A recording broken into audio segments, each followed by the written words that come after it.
The idea of a video game demake is something that's not easily defined, despite how common it might actually be. If you're not familiar, a demake is essentially taking a game that already exists and squeezing it onto an older console or platform, demaking it so you can play, say, Halo on your Atari 2600. The thing is, something like a last generation port and a demake are two sides of the same coin. When you're launching, say, Tony Hawk's Pro Skater 4 on the PlayStation 1 and it can't quite do the open world thing, so you keep to the old format despite it still trying to be Tony Hawk's Pro Skater 4, the distinction of demake becomes real thin. And also a topic I'm super interested in, because I just have to talk about Resident Evil 2 for the game.com.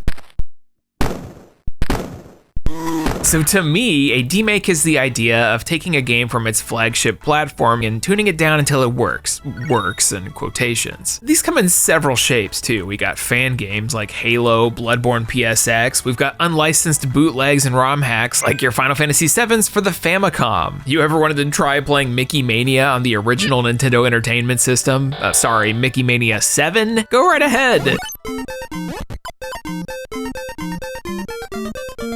We've also got handheld and portable ports. The thing sharing the same box art, characters, sometimes story, all squished down into a smaller package like Alone in the Dark for the Game Boy Color. And let us not forget the occasional officially made demake, your Final Fantasy 15 Pocket Editions, Dragon Quest XI for the 3DS, and whatever Dragon's Lair for the NES was trying to do. It's time to take a look at a bunch of games through a totally different lens. So yo, it's Austin, and today we're gonna be looking at something a little different, the crunchy world of video game demakes, bootlegs, and fan games. This has been requested a few times over the years, and recently when we played Evolution for the Neo Geo, I found myself just completely enamored with the idea that this small version of a game was a demake of a big boy. It's crazy. Like, what do you mean it's the exact same but different at the same time? It's awesome. We got a big old legion of video games to talk about today, but before we get started, I sense something menacing. Today's video has been sponsored by JoJo's Bizarre Adventure Golden Spirit. That's right, we got the Jo Stars. And also, the official launch is live, so now you can explore the ultimate JoJo RPG. The first globally released mobile JoJo's Bizarre Adventure game is now released on App Store and Google Play, so you can put together a squad from parts 1 through 6 and assemble your dream team. And we've got a lot of characters, so you can beef up your lineup for tons of strategic battles with a lot of upgrades. But it's not just battles, we got mini games, harder trials, and lots of story sequences that have been recreated so you can replay iconic moments. There's even guild systems and cooperative challenges so you can JoJo with the squad. And because it just launched, Golden Spirit has a ton of starter activities for all players. Out of the gate, there's an SSR Jotaro Kujo special summon event and story event that follows his journey throughout Stardust Crusaders, which means yes, Old Man Joseph. There's a lot of exclusive rewards up for grabs and time-limited activities surrounded by faithful, authentic creations of the anime's visuals. I'm talking JoJo poses, stands showing out in battle, and a whole lot of aura. So if you like JoJo's Bizarre Adventure and want to get in on the action from day one, click the link down in the description. Join the adventure now. Download JoJo's Bizarre Adventure Golden Spirit on iOS and Android, build your ultimate team, enjoy diverse game modes, and unlock exclusive launch rewards. Check it out today. Thanks to Golden Spirit for the sponsor, but for now, I think it's time we take what we know and shrink it down a bit. Video game demakes are a fascinating topic, and one that spans all sorts of game types, like bootlegs, fan games, ports even, but for this, I want to get started with official demakes. Yeah, it turns out there's actually a bunch of these, the most famous, of course, being Final Fantasy 15 Pocket Edition. Nuts! Hang in there, buddy! Stay down, we'll keep him busy! Originally produced for mobile devices and eventually ported as Final Fantasy 15 Pocket Edition HD for the consoles, this was a pay-for episodic version of Final Fantasy 15. Like, the entire game. I'm talking 20-ish hours of Noctis and crew running through the entire narrative of Final Fantasy 15 sans open world segments, and like, it's not bad. Although a little uncanny valley to see the exact cutscenes from the big boy super polygon, I guess, large edition shoved into this small package with onion-headed characters not moving their mouths. What's this? Some sort of souvenir? They make those? What? No.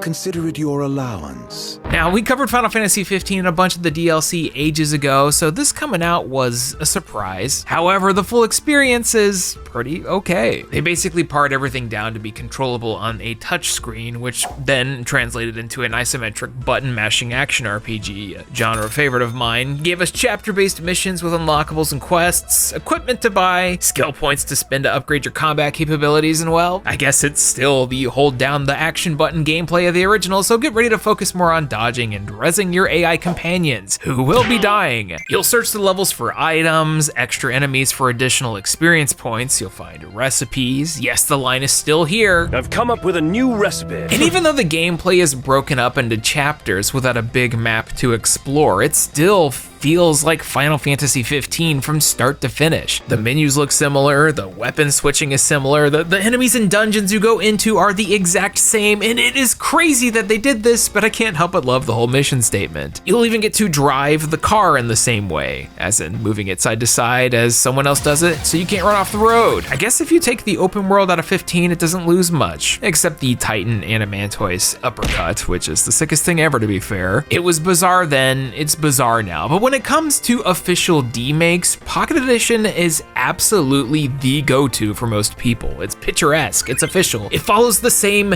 everything, just scrunched up for your mobile device so you can play it on the subway, or in my case on a television, defeating the entire point. But this wasn't even Square Enix's first time doing this. A year prior, with the release of Dragon Quest XI, Echoes of an Elusive Age, we'd get a Japanese-only port for the 3DS. And no, it's not just the 2D version from Definitive Edition. There is a full 3D option. If you weren't aware of this, it feels like you're looking at an alternate universe where Dragon Quest XI hit the PSP or PS1. It's still the beefy 100+ hour long game, just done old style, and I love it for that. Giving players different options when it comes to experiencing video games without sacrificing the quality is a 10 out of 10 decision that we don't see much of, and hey, any method of hanging out with Sandra Bullock, Sylvando, and the crew is fine by me. This actually came out the exact same day as the PlayStation 4 version in Japan, and it's a shame that it never got an English translation. There's some folks working on a fan patch, but knowing Dragon Quest's whole size, it's gonna be a minute. Now, both of those are two totally different types of Demakes. Pocket Edition came out years later as a new product. The 3DS port of Dragon Quest XI is the famed portable version, sharing the same box art that we've seen hundreds of times throughout gaming history. And we'll get to more of those later because I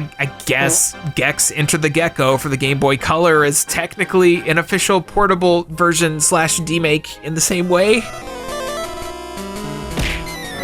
So what happens when it's Dragon's Lair for the NES?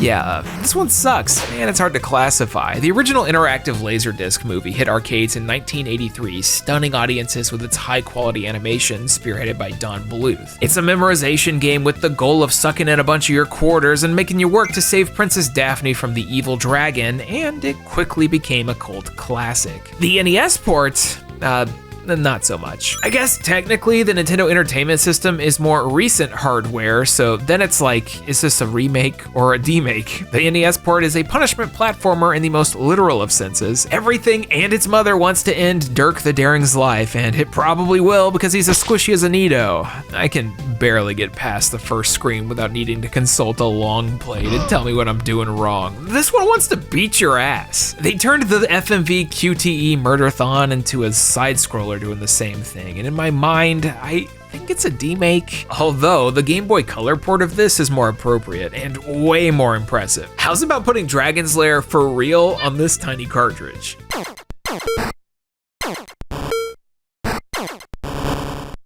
Yeah, FMV compression, baby. That's Digital Eclipse for you. It's crazy to see Capcom on the cover though. Even more demakes come in the form of browser games. A good amount of these are Flash fan games, which we'll get into later, but every now and then you'll get an official one like The Borderlands. AKA, what if we took the idea of Smash TV and then shoved a few Borderlands 2 characters into it? Extremely simple, with some of the loudest gunshots you've ever heard, but a free, silly thing for the browser that you can mess around with for 20 to 30 minutes. That website, wubwub.eu, is down these days, but Claptrap even referred to the Borderlands as the 1989 16-bit original, so hey, they had fun with it. So how about the time Valve helped to release a fan project? You know Half-Life, you know Half-Life 2, how about Codename Gordon? Developed by Nuclear Vision Entertainment, Codename Gordon reimagines a bunch of the duology into a 2D side-scrolling platformer where you blast zombies, headcrabs, and endless combine soldiers as you march to the next level. It's evident that this was a fan game as you play it, but the bar of quality for those in, 2004 when it came out was way lower, so this is actually pretty awesome. Gordon can throw grenades, smack things around with his crowbar. You got all the classic sound effects, those are Source Engine footsteps for sure. They even included a gravity gun, and while not as useful or crazy as the one in Half-Life 2, it's still impressive for Flash. Codename Gordon came out half a year prior to Half-Life 2 and has an interesting development story. Originally, they wanted to make something for the Nintendo DS. Then they contacted Valve, where it was taken on board to be a free official release on Steam early into its existence. Gabe Newell wanted this to be an April Fool's joke, to present it as their next big project, Half-Life 2D, and have a giggle. They didn't quite make it, but it was interesting enough to grab more than 500,000 players in the first month and become a fun curiosity in the legacy of Half-Life. Unfortunately, Valve removed it from Steam due to the developer going defunct and the linked websites in it directing to spam pages, but it's still very playable today. Weird simlish and all. Wait, is this Alex? Are you okay? We don't go there anymore. Another type of demake, and one I'm sure everyone stumbled upon. Sometimes you buy a thing thinking it's another thing, and then it turns out you got a bootleg, usually a ROM hack or something hastily thrown together for skirting international IP laws. Bootlegs are a surefire way to play Biohazard on the Famicom, even if it's just a bunch of assets yoinked at a Resident Evil Gaiden, but worse. Obviously, bootlegs aren't official unless you're Devolver Bootleg. Users like you can select from a wide variety of off-brand versions of our most popular titles. We got 8 games in one, all based off of other big Devolver titles. Castlevania, Ape Out Jr., Enter the Gun Dungeon, Hotline Milwaukee, Luftrausers, and more. This actually reminds me a lot of UFO 50, where they had big indie names make a bunch of micro titles, although this was clearly going for the bootleg aesthetic. There's no big picture narrative, it's just a main menu looking like this. Ah yes, Devolver, classic. Gun Dungeon is basically straight up Smash TV. Luftrausers is like Defender, and surprisingly Hotline Milwaukee is pretty faithful to the original. All of these lo-fi demakes of the games they're based on, and for the price of $4.99, it's a fun little compilation to eat away a few hours. I just think it's funny that Castlevania is basically a Ghost and Goblins clone.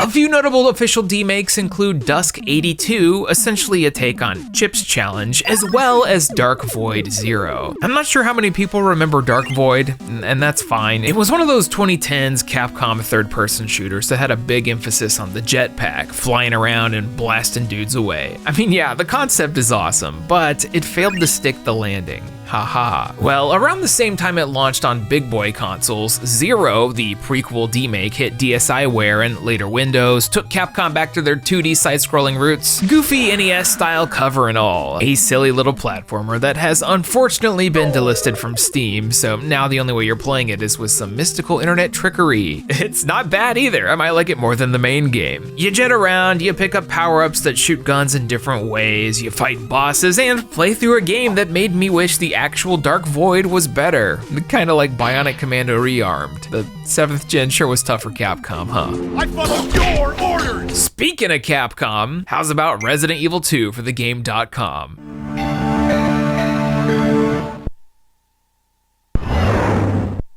Gamecom active. This here is the Game.com, the time Tiger Electronics when it entered the portable gaming market in the 90s. To be fair, they were already in it. I'm sure some of y'all have played the old school Tiger Electronic games. These were essentially Nintendo's Game & Watch type of deals, sporting whatever IP they could get their hands on. I always saw these as more of a toy, and you'd actually get several toy versions of big name video games too, like Mega Man 2 and 3, sporting the goofy US box art and everything. Well, in 1997, they wanted to release a full console, one that could hook up to the internet, considering the .com in the name. Nothing like Tiger Electronics handling your email. This thing wasn't great. It only sold like 300,000 units, only had 20 games in total, a few of which were portable demakes of classics. Resident Evil 2.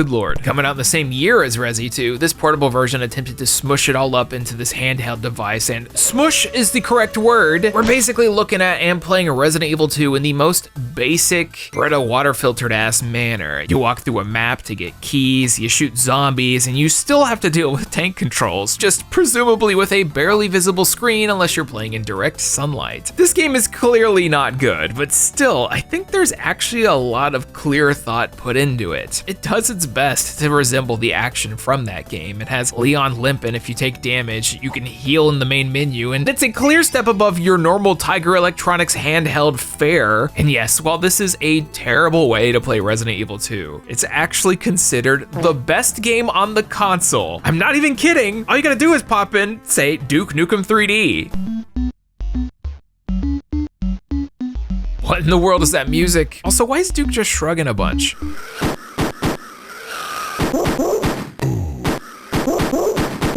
This sounds horrible. Duke Nukem 3D for the game.com is like a grid-based dungeon crawler, first-person shooter hybrid where you can't physically explore the space. So if you see like a box of ammo or a health kit behind enemies in front of you, you're gonna have to sidestep to try and get by, which also means enemies behind you cease to exist, but do. And also baddies take an absurd amount of damage if you don't have any bullets, so prepare for a whole lot of this. Hey, props to them for having voice acting on this thing. Shame about everything else. What is this music? Let's try Sonic Jam. His tracks never disappoint. Hey, remember a few videos ago when I said Sonic the Hedgehog Pocket Adventure was one of the first Sonic games not on a Sega platform? Turns out the game.com version of Sonic Jam predates it by a full year. Now, Sonic Jam is a good game. It's a neat little compilation for the Saturn with a fully 3D explorable environment, the Sonic world that lets you do little missions and look at goodies like a museum. It's also home to Sonic 1, 2, 3, and Knuckles, 4 of the coolest games from the 90s, no doubt. So when it's like 2 in the morning and I'm scrolling random Wikipedia articles and I see a game.com listed under platforms like a cryptid sighting, you know we're gonna check it out. Let's see how faithful it is.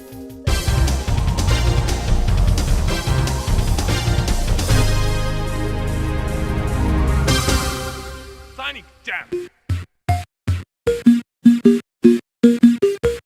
Well, not a great start, but hey, you do get to select from the games. We got Sonic 2, 3, and Knuckles. I guess 1 is MIA, but also you don't actually get full games. It's a single level, and I use the word level, loosely transcribed into this game.com engine that functions so terribly, I think we all owe Sonic the Hedgehog for the Game Boy Advance an apology. Like, I'm trying so hard to go up a single hill. What is going on?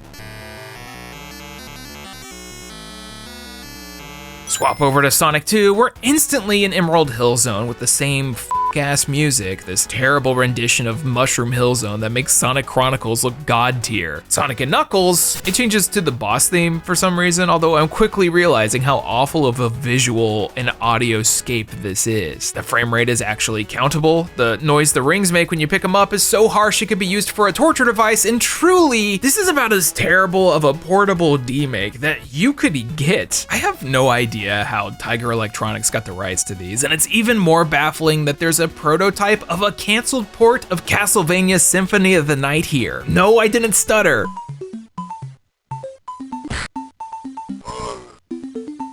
Yeah, that makes sense. Maybe we'll go more into the game.com another day, although I doubt there's gonna be much of a reason, especially considering it has literally 20 games. We almost did a fourth of the library just here. Look, there's a Mortal Kombat demake. There it is. And it plays more games than you idiots have brain cells! Wow, I guess they're calling us really stupid. Does it play?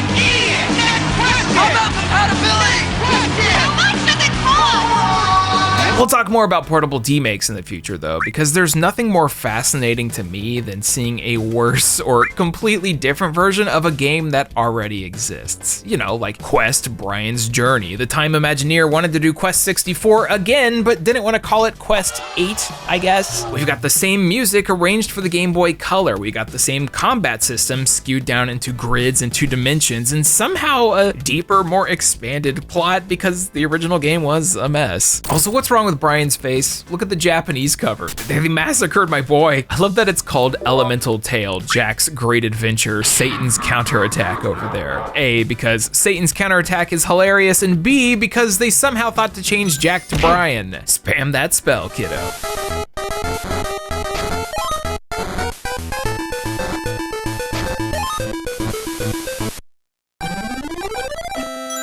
But hey, while we're here, we might as well tackle one more oddity. You see, the Sega Master System wasn't the biggest of deals in the States. Nintendo really held down the 8-bit market, and Sega even tried to work with Tonka to try and make it stick. It wasn't until the Genesis that they hit their stride in the US. However, the Master System was a big hit down in Brazil. Now, I'm not super qualified to recount the lore as I'm not Brazilian. However, as the story goes, the Master System was released over there by a toy company called Tectoy. Nintendo was unable to really hit the market due to the local government banning foreign electronics and pushing high tariffs, but this allowed for Tectoy to take over the whole gaming industry. Over 8 million Master Systems and its derivatives sold in Brazil alone, which also led to a way longer support cycle where they held a staggeringly high claim on the gaming market. Because of this, the Master System got a ton of official releases way past their initial American release dates. Like, you know, Battletoads and Battlemaniacs, 1993 for the Super Nintendo. How about 96 for the Master System, officially licensed and everything. This is a fully demade version of that Super Nintendo beat 'em up. Most of the levels fully intact, transcribed onto a 2-button controller and more closely resembling the original Battletoads. Take control of Pimple and Rash, 1 to 2 players at a time. Although you're just Pimp for some reason, my favorite Battletoad, Pimp. A pimp's love is very different from that of a square. Collins. And this is just the tip of the iceberg. When the Master System hit Brazil in 1989, Tectoy and other publishers brought over a ton of games. Now, a lot of these were ports of Game Gear releases, like Legend of Illusion starring Mickey Mouse, and obviously a lot of them aren't good, looking at you Earthworm Jim. Although it was converted by Eurocom, who made the original Game Gear version, this port runs slow all of the time, has gun-aiming physics that don't make a lot of sense, and totally lacks Jim yelling groovy. Just a lot of soulless staring. But also, it's really neat to see levels like Andy Asteroids converted onto a platform responsible for Alex Kidd.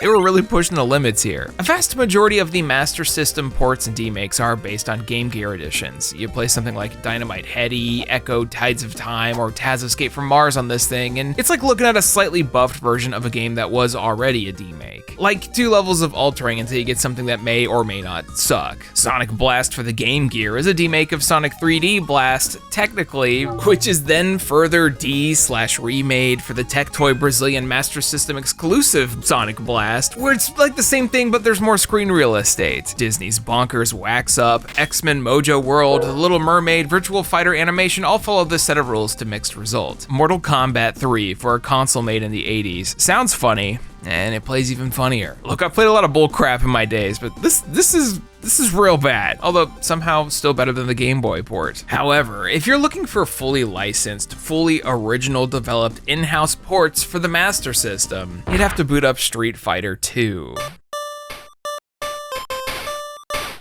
Yeah, let's go! Street Fighter 2 for the Sega Master System is an oddity. Coming out all the way in 1997, when Street Fighter 3 was already released, this was made under the guise of Night. Tectoy went out of their way to seek approval from Capcom directly, as Sega kept saying no. According to SegaNerds.com, they managed to get it approved by presenting this as a Genesis game and then doing a Master System console reveal after an executive thought it was bad. One thing leads to another, bada boom, Street Fighter 2 by Tectoy, and well, it sure isn't great. The controls are unresponsive. Pulling off a Hadouken or Dragon Kick requires some kind of timing or fortitude that I don't possess, although the CPU have no issue beating the crap out of you. All of the models are floating above ground. The backgrounds are static. The music uses like 2 channels since sound effects take over everything else, and it causes all the tracks to lose their impact. But you know, the thought of this being on the Sega Master System blows my mind. Obviously, this is a demake of the highest order, so much so they had to trick someone into getting a license.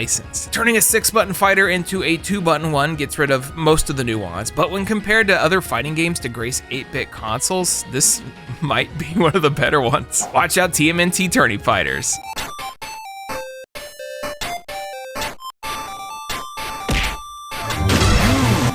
There's a lot of interesting official game releases and ports all over the world. Stuff you have to seek out, like the Brazilian Master System collection. They're still selling that to this day, by the way. As you can tell, video game demakes come in all shapes and sizes. But next up, I want to focus on what is probably the most common type of demake. It turns out there's a whole bunch of people out there who want to play a new game, but old style. You'll find that a ton of demakes are fan projects made with a ton of love. And yes, that includes Watch Dogs 1985. Yep, that there's a Commodore 64 style interpretation of Watch Dogs, a game that caught a lot of heat for E3 trailers not being very representative of the final product. This is a project made by Cursed Bootleg Inc., where you do the Watch Dogs thing, you hack phones for distractions, blow up stuff, drive a car around, and loosely enjoy the idea of Watch Dogs in 1985. See, it's Chicago. This was actually inspired by the fake trailer for Watch Dogs made in 1989, so it's neat to see someone put that into practice. It's not very long, more of a demo than anything. It's free to download on itch.io, and this is a vast majority of the fan-made demakes you'll be finding on the net. But hey, it's worth going over. Where else are you gonna find big AAA games, but not as big? Scrolling itch.io, we've got Dead Space Demake, essentially a 20 to 30 minute long potato version of the space survival horror classic. They even brought in some of the FMVs for the extra storytelling. I love the way this looks visually. It captures the late 90s vibes perfectly, even if it plays way more akin to the original. You're still Isaac, you still shoot off necromorph limbs with a plasma cutter, and honestly, I could play a whole game like this. It'd certainly be more tolerable for my horror-fearing coward self, considering the original Dead Space is a bit much. I bet PS1 style eye surgery from the sequel would be a little less traumatizing. Clearly, there's fan demakes in all shapes and sizes. Any quick search and a scroll under Demake has a ton of stuff pop up on itch.io. Disco Elysium Game Boy, a Deltarune demake, heck, we've even got a point-and-click version of Mass Effect, The Adventures of Commander Shepard. Final Fantasy XI for the Game Boy? Sure. Your mileage is gonna vary with these, obviously, as some of them are game jam projects, others are tech demos, and some have a ton of effort put into them, like BioEvil 4 as a side-scrolling demake of Resident Evil 4 in the style of like Ghost and Goblins or Metal Slug. You're playing as Leon Kennedy, you gotta save Ashley, and you're gonna do it by running to the right, dodging projectiles, and firing as many bullets as possible. No one's playing bingo in this town. Where's everyone going? Bingo? Sure, my full gameplay recording here has a runtime of 7 minutes for the entirety of the game, but I just love seeing the kind of fan-made demakes that people cook up, especially when they're able to come up with an entire fake console. Y'all ever heard of the Pico 8? The Pico 8 is a fantasy console created by Lexalawful Games for people to create tiny games. It's a little game creation engine with harsh limitations, a decent tool for learning game development, and also a frequent platform for demakes. You can find a whole bunch of these all over the internet. You like Super Hot? How about Pico Hot? We've got Cave Story 8-Bit, D-Lunky, A Hat on Time, Nuclear Clone, Pickman, Pico Fox. These are mostly 4 to 5 minute long demos where people take other games and shove them into the smallest package possible. I really enjoyed playing Fuzz, a Pico 8 remake of Fez. It's got the same perspective switching and everything. And of course, it's not a fake console unless someone makes a Sonic the Hedgehog game for it. Pico Sonic, not by Sega, but this is essentially the first zone of Sonic 3, Angel Island, shoved into a tiny version where you're off to collect the Chaos Emeralds. There's no enemies or bosses, but they get the physics pretty well, which was a lot more than you could say for Sonic Jam. The Pico 8 is neat. I love that boot up sound. However, not all demakes are on itch.io, obviously. These things have been around for considerably longer. A few clicks around Newgrounds back in the 2000s would have you playing some Flash fan game. A lot of the times pretty crappy, other times Portal the Flash version. Thrown together by We Create Stuff, this is just literally Portal in Flash. There's 40 levels, tons of puzzles to solve, which is pretty lengthy for something free on the internet made in Flash. I know a lot of people who played this back in 2007 when it came out. Heck, some of the maps were even thrown into Portal Still Alive on the Xbox 360 Live Arcade. They made an impact, and it's pretty good. Speaking of Valve, there was also Gang Garrison 2, a side-scrolling demake of TF2, also playable online, although good luck finding a game randomly. Gotta love that MIDI soundtrack though. How's about Super Smash Land? Let's take Super Smash Brothers, shrink it down into a Game Boy cartridge, and let it rip. It looks and sounds like an original Game Boy title despite being made with different hardware, and was successful enough for the developer, Dan Fornes, to move on with his own original project, a little game called Rivals of Aether. Yeah, you probably know the one. Two, actually, considering the sequel. We brought up Halo 2600 earlier. Technically a fan demake, this was developed by Ed Fries, who actually worked at Microsoft for a while as a fun project. It's very basic. You take Master Chief screen to screen shooting the Covenant with bullets that move at a snail's pace. Although Chief is slower, look at him go. Also, don't touch the walls. Halo 2600 was released in 2010 and is actually really playable. It even got a super limited physical copy that'll play on official hardware. It's a fun, short oddity. Although if you want a Halo demake with a bit more substance, Halo Doom is crazy. Let's take Doom and then put the Halo multiplayer in it. And yes, you're looking at the Doom engine right now. They used Xandronum and Z-Doom to essentially warp the engine into something that looks and even feels like the original Halo, playable online and everything. It's got some jank for sure, considering it's, well, in the Doom engine, but this is easily one of the most impressive things I've ever seen done with Z-Doom, let alone a free fan-made demake. And if you got no one to play with, there's bots and Firefight for survival horde mode. Absolutely worth checking out just for the novelty. Those bots can whip your ass though.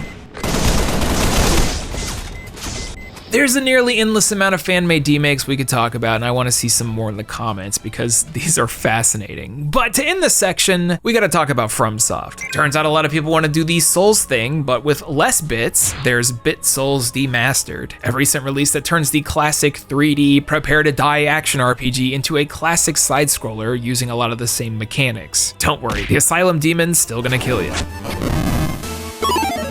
We got Elden Ring for the Game Boy, stylized like Link's Awakening. You're running around maidenless, chopping away at skeletons, getting upgrades by getting maidens, and dodge rolling. Look at him go. No sound needed, which is a little awkward when you die. But hey, free fan game, can't complain. Similarly, we've got Yarntown, another Zelda-like demake of Bloodborne. Try your way through a decreation of Yarnum looking for blood echoes to improve your stats. You've got your blade, you've got the pistol for some sick Bloodborne parries, and of course the dodge roll. Take on all the cursed townfolk in your way, fall down a hole in a very familiar fashion.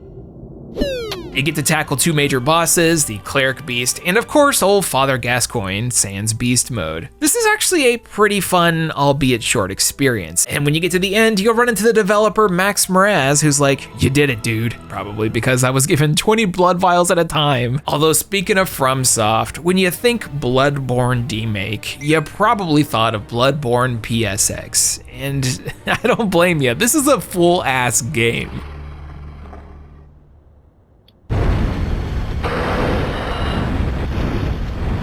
Bloodborne PSX, no longer available on itch.io because Sony is that Sonic the Hedgehog no fun picture, is a several hour long, pretty faithful demake by LW Media. It takes the PlayStation 4 classic that needed a port yesterday and brings it back to the 64-bit era. What if Bloodborne came out in like 1999 or something? You've got the dark atmosphere, a character creator, multiple weapons, and pieces of equipment to change the way your hunter looks. We've got cutscenes, unique pieces of music, heck, the sound effects have been properly bit crushed to sound right in place with the PlayStation 1's capabilities. This is like what if Bloodborne was Nightmare Creatures. And as far as fan-made demakes go, this is pretty cream of the crop. The inventory and pause menu goes full in on the Tomb Raider style aesthetic. The dodge rolling feels responsive, and while the CRT filter is a bit strong, you can tone it down and just sit back and enjoy a game good enough to get DMCA'd. A lot of the titles in this section are cool oddities and interesting to try, but Bloodborne PSX is straight up worth downloading and playing.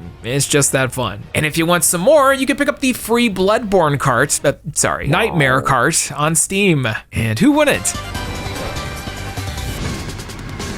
So like, we've barely talked about these on the old channel, but bootlegs are unsurprisingly common back in the day. I mean, searching emulation sites back in the late 90s and early 2000s was like stumbling upon a gold mine where you'd see games that you thought would never exist, and then you find out that Sonic 4 for the Super Nintendo is just a load of BS. This is actually just Speedy Gonzales Los Gatos Bandidos, but the beginning of our bootleg adventure. A lot of bootlegs are like this: sprite swaps, hacks putting a popular character into another game in an attempt to try and sell it in countries that had loose copyright enforcement laws. You'd see a ton of Famiclone consoles in Russia, China, Taiwan, etc., like the Dendy, and with that came a whole slew of bootlegs, ROM hacks, and in my eyes, historical fascination. Mickey Mania 7, as I stated earlier, wholly unlicensed, is of course a bootleg demake of Mickey Mania, a platformer with a ton of animation frames going through several eras of Mickey Mouse, who is a screaming target for copyright infringement. Mickey Mania 7 feels like it actually could have been an NES port of that game, although you can tell some of the sprites aren't quite right. But I mean, it does the Mickey Mania thing. It starts off in the Steamboat Willie level, and that's a lot more than some of the bootlegs out there. Just remember, it's not Mickey, it's Mickey. Totally different. Also, Bone Man. Maybe kind of a lackluster 8-bit conversion, but still. There's a lot of publishers and developers out there that were making bootleg demakes. Most of them not great, like Diablo 2 for the Famicom, which is not an actual demake, but instead some random RPG engine using Tales of Fantasia sprites and music from Golden Sun. Like for real.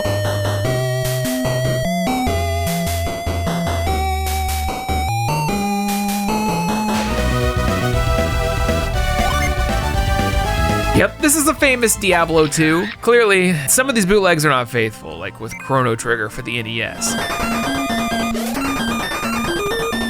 Yeah, I mean, that's some beautiful ass Yasunori Mitsuda music, sure, but I don't remember Chrono or whoever this is, Dr. Stone, fighting Rhydon and Haunter. These two classic RPGs were demade by a group called Shenzhen Nanjing Technology Company Limited, who started in the early 2000s and pirated/ROM hacked a ridiculous amount of titles for Famiclone systems. If you wanted to play Pokemon on the NES, pick up any of the unlicensed Kodai Baoshu titles. Shenzhen specialized mostly in backports, where they'd toss newer titles into their engines and try to make it work demake style. They really liked Golden Sun and all of its assets, I guess. Shenzhen made some wild stuff, like turning the Minish Cap into a turn-based RPG, turning World of Warcraft into a turn-based RPG. Yeah, they liked RPGs, which includes the one they're most famous for, Final Fantasy VII for the NES.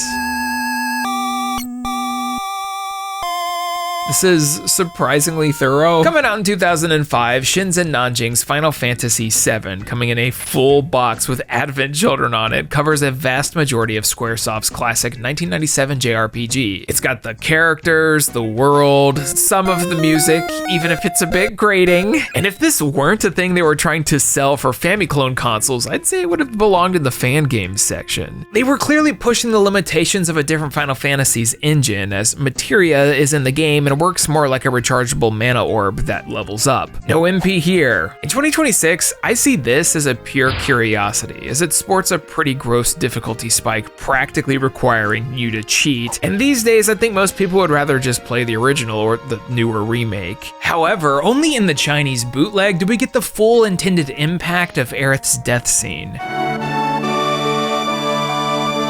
Yeet. Final Fantasy VII for the NES is a bit of a mess. However, the community over at romhacking.net came together to clean it up into a more proper video game, fully translated and everything, and it's hard to beat that dedication. An awesome curiosity, although I think I'm okay not listening to the Gold Saucer theme ever again.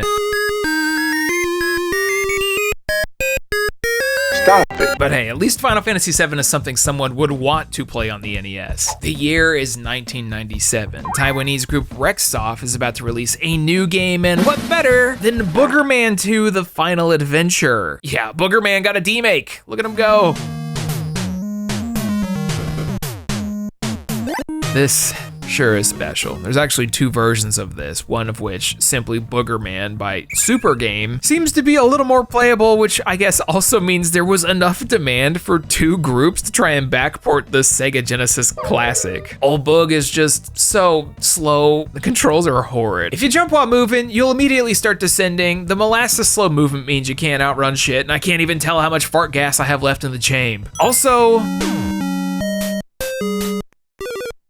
Apparently this is how you beat this level? Sure, why not? Look, no one wants a Boogerman Demake. I'm not even sure they want the Angry Birds and Plants vs. Zombie Demakes for the Sega Genesis. However, there was one company that became well known for making some pretty alright, heck, even playable bootlegs back in the day. I'm talking about the Taiwanese developer Hummer Team, the people behind some of your most famous bootlegs like Somari.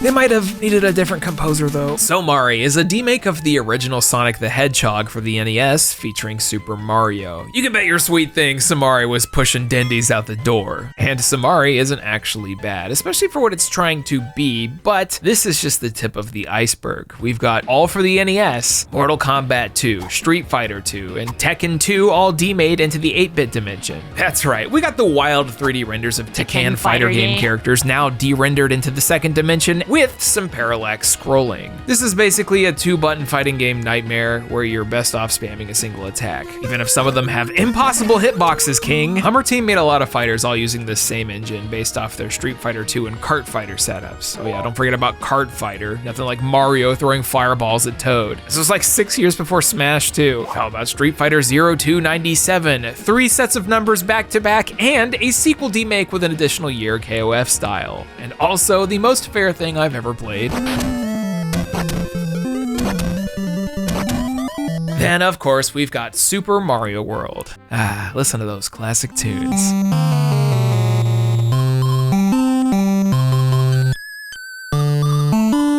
Oh my god, Super Mario World, despite everything coming into your ears, is actually one of the most impressive bootlegs I've seen. They've clearly gone and reworked a lot of the elements of the Super Mario 3 engine to make it work, which does look a little funny at times, like why is Mario's outline in 2 different colors? But the fact that they were able to bring in a significant chunk of the original game's world, sprites, and some of the physics is neat. I say some because yeah, I don't think I would ever go out of my way to finish Super Mario World's Chinese pirate bootleg demake, but hey, they got Yoshi working, and I think that's pretty cool. It's definitely more playable than you would expect, especially when you didn't expect anything.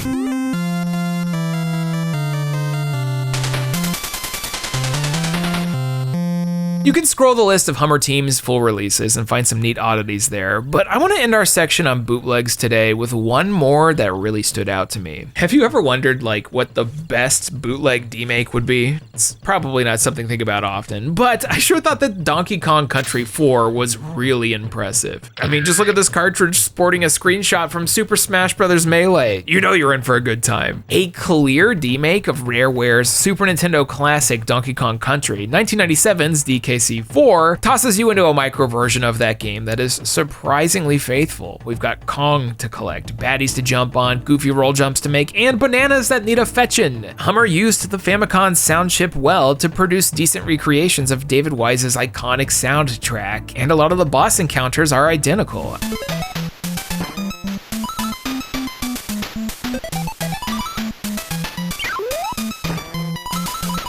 I mean, sure, at the end of the day, this is still a cheap, unlicensed imitation, but it is fascinating seeing what they were able to do with the console that was responsible for like Ghostbusters and the earlier mentioned Dragon's Lair. I'm sitting here making my way through this goofy game originally thrown onto a cartridge sharing space with Jungle Book 2, another bootleg, and laughing about how playable it is. In fact, it was so impressive to people that several modders have gone out of their way to fix up the pirated version, cleaning up bugs, improving the music and character sprites to make a proper Donkey Kong Country demake using Hummer's game as the source, and if this popped out on the Nintendo Entertainment System, I wouldn't have batted an eye. I think Hummer Team's original is a cool curiosity, but the Jabu's DKC Country NES edition is totally worth playing. A hack of a bootleg demake of a classic. Who'd have thought? Not me. Alrighty, I got one more game I want to talk about, and it's a doozy. In general, demakes tend to offer a similar or lesser experience. They take that modern game and fit it onto retro hardware, and whatever happens, happens. However, in the case of Mega Man X8 16-bit demake, it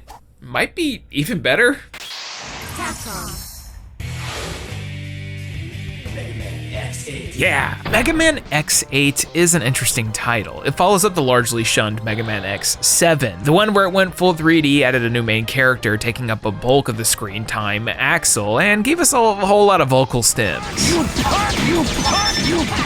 burn to the ground, burn to the ground, burn to the ground. X7 is notoriously bad. It's been forged in the stones and repeated for years now, so when X8 came out, the expectations were quite a bit lower. Thankfully, Capcom delivered a game that was a bit better. It still rocked multiple protagonists, it still had a whole bunch of talking and game freezing dialogue, it's got its issues, but at the time, and still today, I find X8 very playable, although maybe a bit too difficult in comparison to some of the classic titles. This one's tough.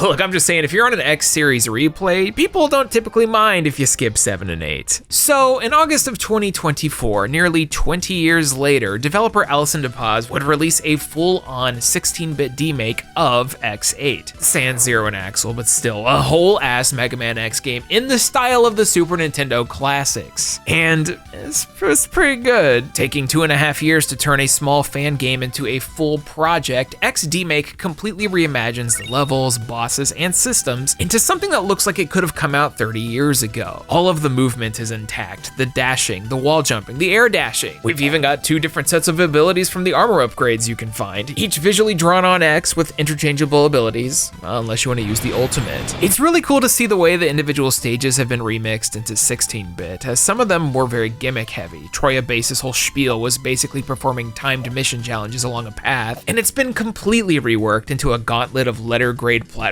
and speedrunning stages. Certain levels had you zoom in forward in 3D on a vehicle, and obviously that's been redone to make sense for this game. It's not perfect, obviously, but it's awesome seeing the characters, Reploids, and baddies all shrank down into the 16-bit format. And if Capcom had released this as a portable demake back in the 2000s for like the Game Boy Advance, I wouldn't have batted an eye. It's just that good. Fan games are a fascinating topic to me. You see a lot of them with Mega Man, Sonic, and Mario, games that are presenting new ideas with the old mechanics, but rarely do you see a full-on demake of a newer title like this. The sub-weapons feel good and work with puzzle solutions, like new ones. You're able to use a combination of them to reach hearts in unconventional manners. Like, I can air dash into the Drift Diamond to uppercut my way up to a heart instead of the intended path. Clearly there was a lot of thought put into this, and it was enough to hold my attention the entire way. And considering it doesn't include Zero or Axel, both are still totally valid to play. Truly the only thing missing here is the Mega Man X voice acting that we've all grown to love. You're Zero, so you can handle this, right? And the new world is at hand. What am I fighting for? But maybe that's okay. If you like Mega Man X, you gotta play this. Avalanche Yeti. What is Sigma trying to do? And there we have it. A bunch of Demakes, bootlegs, and fan-made video games, because I guess I wanted to see a bunch of alternate versions of things that I liked. Or hated. Sonic Jam, rest in peace. There's clearly a ton of these to tackle and even more that we missed, but hopefully it was good enough to give you an idea of what the scene is kind of like, and also that you should support fan games wherever you go because they're made with heart. Let me know some others I should check out down below. And if you liked today's video, check out the sponsor, JoJo's Bizarre Adventure Golden Spirit. It just launched this week. You can also support us directly by backing the Patreon, becoming a YouTube member, or buying a t-shirt over at the Pixel Empire. Or of course by hitting those buttons that make YouTube say yeah. Anywho, I'm gonna get headed out for now. I've been Austin, and I'll catch you guys next time when we talk about a whole bunch of portable versions of games because I wanted to today, but totally ran out of time. Whoops. Thank you all so much for watching. Special Patreon shout out to Biggest Skelly, Blackfoot Ferret, Blake Thomas, Cheeks, Chloric Fox, Chris Shelton, Hey Quiggles, Jacoby Fitzpatrick, Nocturnal Nix, Platinum Rose, and Vox. Thank you all so much for your generous support. I just keep making these like 50 minutes now, huh? Well, I hope you enjoyed it. And because we did have to axe a lot of the portable games I wanted to talk about, that's gonna be our next project. So if you care about Metal Gear Touch for the iPad, it's coming. Beyond that, what have y'all been playing lately? I'm still in my Gundam trading card game trenches. Video game wise, I've been playing Crosscode. It's pretty all right. And also Marvel Tokon. Speaking of, maybe we'll do another Marvel games video soon. Anyway, I'm gonna head out for now. I'll catch you guys next time. Bye bye.